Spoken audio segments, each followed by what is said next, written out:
Next up, we have Commissioner Shaleen Title, who was jointly appointed in 2017 by the Massachusetts Governor, Treasurer, and Attorney General to serve in the social justice seat on the Commission.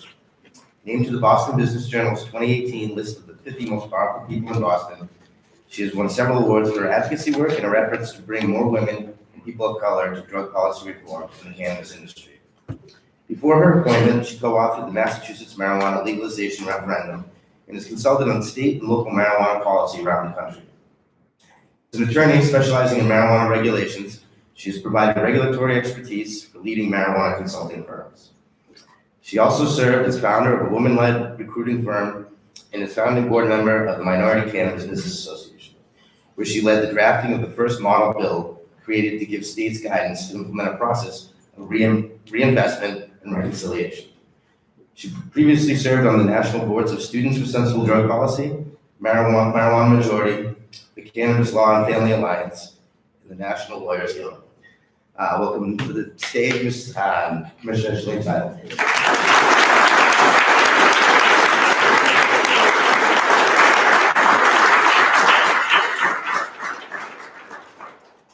Hi, everybody. Thank you so much for inviting me here to be able to support this wonderful project. I'm such a fan of Veterans for Alternative Healing and to C3RN. And I have to just take a minute to really say, Dr. Marian McNabb, Randy as well, and Stephen Mandley, how much I appreciate you and the work that you do, and how much I strive to be like you, and in difficult times to think about people like you.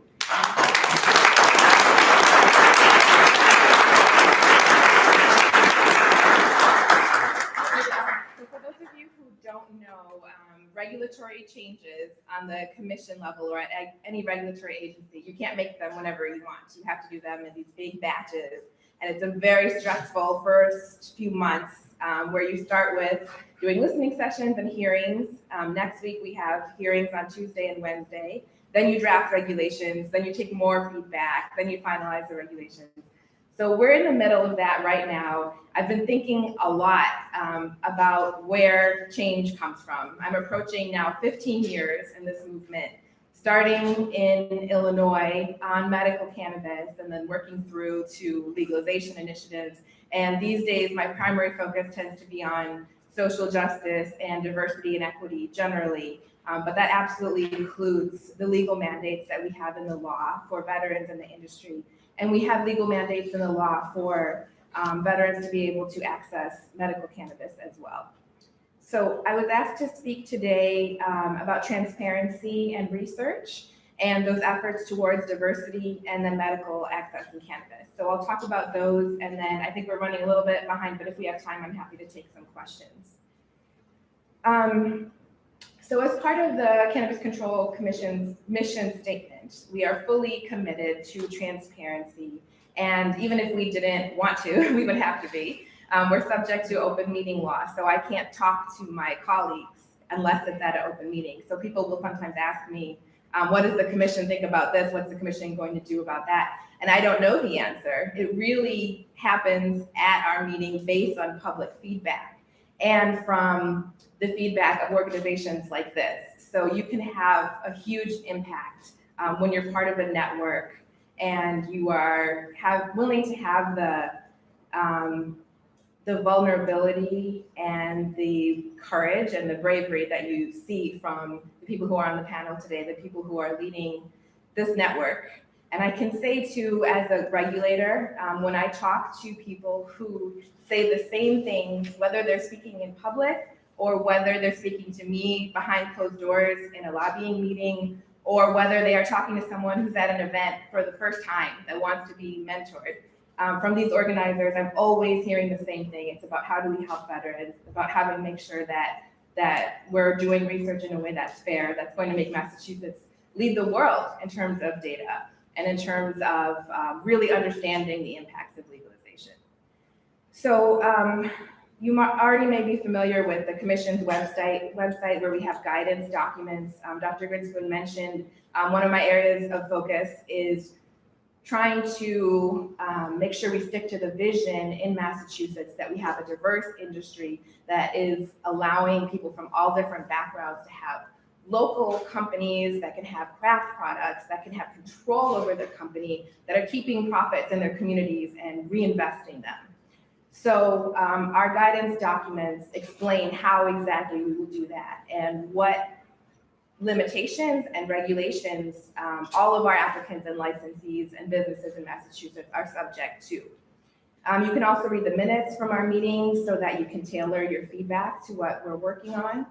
And some of you may also be aware that we have now contracted with a business called Socrata, which provides an open data solution. And what that means is all of this data that we're collecting, running a state legal program, it shouldn't be sitting on our government computers. It should be available to everybody so that people like Dr. McNabb and people like all the doctors here can access that data and work with it, combine it with your own surveys that you're doing, and we can all do better that way. So we've contracted with that company. We'll have open data available soon. And then in terms of my own areas of focus, other than social equity, I'm also leading on social consumption. We have a working group that is made up of commissioners and then leading local officials from all over the state. Our first meeting is supposed to be tomorrow. We'll see what happens with the snow. But when we think about pilot programs, so social consumption and delivery will likely be pilot program-ish. We collect data and then we can know what are the actual concerns with these programs versus concerns that may be hypothetical.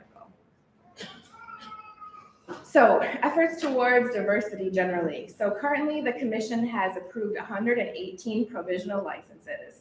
And you can look at the diversity in two ways: by certified women, minority, veteran-owned businesses, or self-reporting. I like to look at certified businesses. They're called certified disadvantaged business enterprises, because what that means is the state agency that's in charge of this, the Office of Supplier Diversity, has checked the business to make sure that it's actually owned by who they say it's owned by, versus just holding someone up as a prop and then taking away all the profits. Self-reporting is also important because if you haven't had the time to go through that process, you can still say, I'm a woman, I own this business. So both sets of data are really bad right now, but we're very early. So 118 licenses, only 10 stores have now been allowed to open by the commission. So at our last meeting, I said, can we please stop and have a discussion about what is not working and what we're going to do differently so that our next 100 licensees don't look like this. And so everyone on the commission came through, had great ideas. One of the things that we're exploring is breaking up the application process so that we can have an initial process that allows certain applicants to show that they may be qualified to run a business through their policies, their procedures, their possible location, their possible sources of capital, but then they can show that that was checked. And then they can move on to, say, the local process and to raise capital. So that's one thing we're looking at. We're also taking feedback. As I mentioned, we have hearings next week. We really want to hear about the barriers that people are facing so that we can address them directly. And the rest of the country and the rest of the world is looking to Massachusetts as the first state that has these mandates and the first state to be struggling through the process of adjusting, stopping, looking at the data and adjusting, because that is how you make change. So we'll continue to monitor our progress. I do want to repeat one thing I said in the last meeting, which is that I do often hear just out there people saying, well, we always knew it was going to look like this. We always knew the business was just going to be white men. You know, they're already controlling it. Like, it's all rigged, it's all corrupt. I understand that temptation. But keep in mind that the people who want to be, say, the Starbucks of marijuana, and by the way, Starbucks of marijuana is the one I always hear. And they're like, how can a little indie coffee shop compete with Starbucks? Okay, so coffee does not have a regulation where you can only own up to 3 of any coffee shop, and marijuana does, so that's the difference. But the people who want to be the Starbucks of marijuana, they have a vested interest in having that perception out there so that people give up so they don't come to the hearing, so they don't keep fighting, so they don't keep trying to get licenses. So if you hear that, be skeptical. So another good thing that's in the law is accountability. So if our commission does not succeed in terms of our diversity mandates, in terms of making sure veteran-owned businesses are included, and in terms of making sure that veterans have the access that they need to medical cannabis, we have to stop and take remedial measures. And what that means for any of you who consider yourself advocates is you don't have to convince anybody of anything. It's already in the law. That battle has been won. So you just have to hold the government accountable for what they're already required to do. So I really look forward to the research to come out of this new initiative. I know we'll make sure that we're supporting all of the data that we can and making sure that's available, that we're responding to all of the new data that you bring us. I want to close with a couple of the policies that I personally can commit to supporting. One is that, of course, patients should not have to pay at the government level. No patients should have to. If you have a debilitating condition, then it is your fundamental human right, I believe, to be able to get health care and, of course, to be able to go through the process to get a patient card. But if that applies to anybody, of course, that applies to veterans who have those debilitating conditions because they have put their own lives on the line for the rest of us. Let me say too, what I really admire about some of the organizers here is that I think they understand, we all know where we need to be. And in this case, it's that no patients should have to pay fees. And you have to stand for that, but you also have to understand that it takes time to pull things in the right direction. And it's great to see Dr. Lester Grinspoon up there saying that how good it is for him to see everything that he has worked on decades later, but for him to also be talking about the professorship and say, I don't really care. Because what a great thing to not care about who gets the credit or about what exactly it looks like, but to know that you're pulling things in the right direction and that they're moving steadily. And we can see that happening. So that is patient fees. We're going to fight to make sure that nobody pays fees, but especially veterans. And then I think of my home state of Illinois, actually, I think they're a model in a lot of ways. There's a couple of activists that have been working on this for more than 10 years, Ali Najib and Dan Lin. And I think that one of the models that we should try and follow is that if a veteran has a condition from the VA, they don't have to then go to an additional doctor to get a recommendation and pay for that and not have insurance and really do a redundant process. Instead, they can just show that they have the diagnosis of that particular condition. So I think that's something to work towards. Also, as I'm sure other experts will talk about in more detail, I think it makes sense to look into the option of if a doctor is not comfortable recommending cannabis, for them to be able to show that I would have otherwise recommended opioids, and maybe that means they should be able to access cannabis like they have in Illinois and a couple of other states. So we'll continue to support those models.